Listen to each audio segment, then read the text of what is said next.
നമ്മോട് സ്നേഹത്തോടെയും കരുണയോടെയും നമ്മെ നോക്കിക്കാണുന്നത് ഈശ്വരനും ഈശ്വരപാതയിലൂടെ ചരിക്കുന്നവരും മാത്രമേ ഉള്ളൂ. ധനം സ്ഥായിയായ ഒന്നല്ല. ഇന്നുണ്ടെങ്കിൽ നാളെ ഉണ്ടാവണമെന്നില്ല. എന്നാൽ സത്യത്തിൽ അധിഷ്ഠിതമായ ഈശ്വര കാരുണ്യത്താൽ ഉടലെടുത്ത ബന്ധങ്ങളെന്നും നിലനിൽക്കും. ഈശ്വരനോട് ചേർന്ന് നിന്നുകൊണ്ട് ജീവിതം നയിക്കുന്നവർക്ക് എന്നെന്നും ഈശ്വരൻ ബന്ധുവായി, രക്ഷകനായി എന്നെന്നും കൂടെ ഉണ്ടാവും. ആ ഈശ്വരൻ ഏതെങ്കിലും കരങ്ങളാൽ അല്ലെങ്കിൽ ഏതെങ്കിലും രൂപത്തിൽ നമ്മെ മുന്നോട്ട് നയിക്കാൻ, നമുക്ക് സഹായമേകാൻ, നമ്മെ ആശ്വസിപ്പിക്കാൻ കൂടെ ഉണ്ടാവും.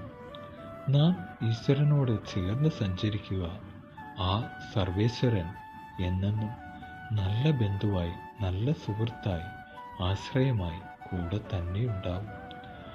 സർവസമ്പത്തും നേടിയിട്ട് എന്തു കാര്യം ഈശ്വരാനുഗ്രഹം ഇല്ലാതെ?